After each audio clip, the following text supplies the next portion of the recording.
आपल्यासोबत बाळा नांदगावकर साहेब आहेत. सर, काय सांगाल एकूणच विधानसभेच्या निवडणुकीत आता आपण उतरत आहात. काळा चौकी जो मतदारसंघ आहे आपला, कशी जनता आपल्यावर विश्वास ठेवणार आहे, काय नेमकं कामं घेऊन आपण समोर जाणार आहात? मला असं वाटतं आज तर मी लालबागच्या राजाचं दर्शन घेतलं, आता सिद्धिविनायकांचं दर्शन घेतलं आणि आता महालक्ष्मीला आलोय. तिथून बाबुलातला जाणार आहे, नंतर मुंबादेवीचं दर्शन घेणार आहे आणि नंतर मी परत हनुमंताचं आणि शनिदेवाचं दर्शन घेणार आहे. परंतु कसं आहे की बरेच वर्ष मी सामाजिक क्षेत्रामध्ये आहे, राजकीय जीवनामध्ये आहे बरेच वर्ष, आणि त्यामुळे सामान्य लोकांचे प्रश्न मला चांगल्या प्रकारची ज्ञात आहेत, माहिती आहे. आणि त्यामुळे कुठल्याही विभागाचे फक्त तुम्ही जर बघितले तर फक्त वॉटर मीटर गेटर, संडास रिपेअर, फुटपाथ रिपेअर, चाळी रिपेअर, झोपडपट्टीमध्ये संडास बांधणे, एवढ्या कामापुरतं मर्यादित नसतं. खूप कामं आहेत लोकांची करण्यासारखं. आता ठरवलं तर मुंबई शहरामध्ये प्रचंड डेव्हलपमेंट्स आहेत. झोपडपट्टीच्या डेव्हलपमेंट्स आहेत, जुन्या इमारतीच्या डेव्हलपमेंट्स आहेत, मुलांचा रोजगाराचा प्रश्न आहे, त्यांना पायावर उभं करण्याचा प्रश्न आहे, महिलांचा रोजगाराचा प्रश्न आहे, असे असंख्य प्रश्न आहेत. मुलांच्या शिक्षणाच्या, मुलींच्या शिक्षणाचा प्रश्न आहे. असे असंख्य प्रश्न घेऊन आपण लोकांच्या समोर जाऊ शकतो.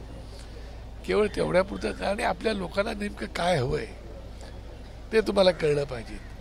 लोकांना जे हवं आहे ते तुम्ही लोकांना दिलं पाहिजेत. हे बाकी ही कामं ती करायलाच पाहिजे, रिपेअर अमुक तमुक सगळं. तरी पण काही कामं अशी असतात की जी काही कामं तुम्ही तुमचा ठसा उमटवून जातात. आणि मागच्या 5 वर्षापूर्वी ज्यावेळेला मी आमदार होतो त्यावेळेला त्या मतदारसंघात तशा प्रकारची कामं आणली होती. पण त्यावेळेला तिथल्या राजकीय लोकांनी वाटलं की बाळांवर जरी कामं केलं तर आपलं काही खरं नाही, म्हणून त्यांनी ती कामं होऊ दिली नाही. पण गेल्या 10 वर्षामध्ये, मी आता आमदार 10 वर्ष नाही, त्या ठिकाणी असलेल्या स्थानिक आमदारांना मी कधी कुठल्या कामाला विरोध केला नाही, अडवायला पण गेलो नाही. लोकांनी तुम्हाला निवडून दिले, आता लोकांची कामं करणं तुमचं काम आहे, तुमची जबाबदारी आहे. त्याच्यामुळे तुम्ही जे कराल ते लोकांसाठी कराल. ज्या पद्धतीने 2 निवडणुका या मनसे लढलेली नाही आहे आणि त्या संदर्भात म्हणजे कसं एकूणच नागरिकांसमोर जाणार आहात? 2 निवडणुका ही अटीतटीचा सामना हा पाहायला मिळेल का? मला असं वाटतं 2 निवडणुका नाही, मागच्या वेळेला निवडणूक लढली होती ना. नाही, लोकसभेला आपण पाठिंबा, लोकसभेला पाठिंबा, बिनशर्त पाठिंबा आम्ही दिला होता. आणि त्याच्यामुळे निवडणुकीला सामोरं जाताना विषय खूप असतात. आजही महायुती अपेक्षित आहे की यावेळी देखील मनसेकडनं पाठिंबा मिळेल, कारण कालच प्रसाद लाड म्हटलेले आहेत की राज ठाकरे यांच्याशी बोलणं सुरू आहे पक्षातल्या वरिष्ठ नेत्यांसंदर्भात. विषय असा आहे की लोकसभेच्या वेळेला नरेंद्र मोदी साहेबांचं पंतप्रधान व्हावं अशा प्रकारच्या भावना समस्त भारतातील जनतेच्या होत्या. विरोध हा असतोच, आणि त्याच्यामुळे आम्ही त्यांना बिनशर्त पाठिंबा दिला होता की कणखर नेतृत्व, सक्षम नेतृत्व उभं राहावं म्हणून पाठिंबा दिला होता. आणि तो बिनशर्त पाठिंबा होता. त्यावेळेला पण आम्ही अटीशर्ती घालू शकलो असतो. त्यावेळेला आम्ही अटीशर्ती घातल्या नाही, त्यावेळेला आम्ही बोलू शकलो असतो की आम्ही तुम्हाला बिनशर्त पाठिंबा देतोय, आता विधानसभेचं तुम्ही आमच्या काय करणार. पण आम्ही तसं काही केलं नव्हतं.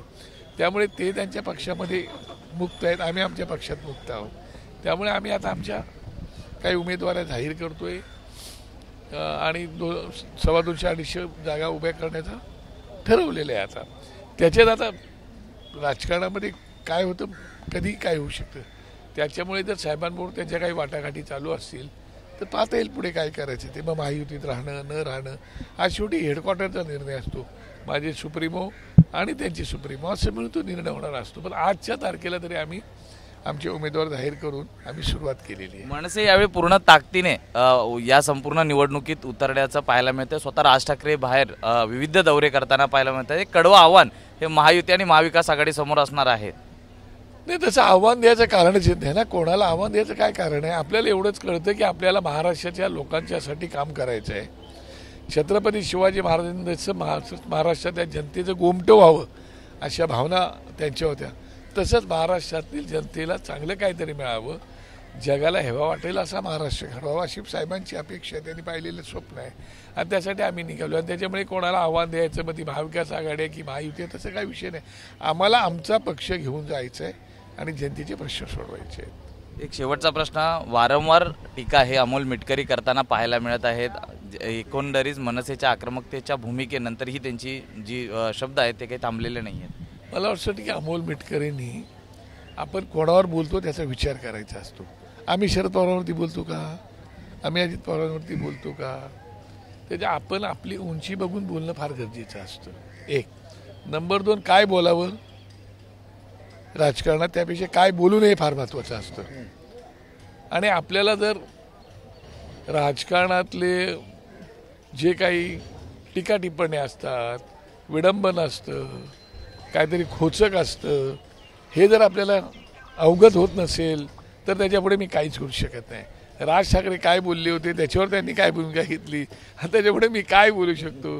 त्याच्यामुळे थोडंसं आकलन करायला पाहिजे. आपण ज्यावेळेला राजकीय जीवनात असतो त्यावेळेला सर्वंकष माहिती घेऊनच बोलायला पाहिजे असं मला. उद्धव ठाकरे दिल्लीला गेलेले आहेत, तिकडे महाविकास आघाडीच्या बड्या नेत्यांना भेटत आहेत. ज्या पद्धतीने यापूर्वीचा जर इतिहास पाहिला तर जागा वाटप असो किंवा इतर चर्चेचा विषय असो, दिल्लीतले नेते महाराष्ट्रात येत होते. पहिल्यांदाच उद्धव ठाकरे आता दिल्लीला जात आहेत आणि चर्चा करत आहेत. नाही, ते दुर्दैव आहे, ते त्याला मी काहीच बोलू शकत नाही. परंतु आता त्यांचा पक्ष आहे, त्यांचा पक्ष कसा पुढे न्यायचा, काय करायचा त्यांचा विषय आहे.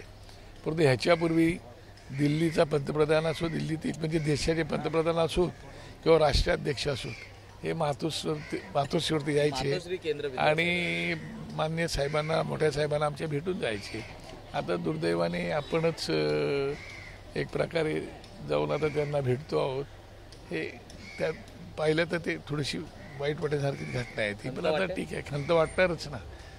पण ठीक आहे, आता जात आहे. ज्या गोष्टीला बाळासाहेबांनी आयुष्यभर विरोध केला, बाळासाहेबांनी काँग्रेसमध्ये टीका टिप्पणी केली, त्यांच्या पुढे जाऊन जर आपण अशा प्रकारे सरेंडर होत असो तर ते. धन्यवाद सर आमच्याशी बातचीत केल्याबद्दल. व्हिडिओ जर्नलिस्ट हेमंत कदमसह मी सूरज सावंत, एबीपी माझा, मुंबई.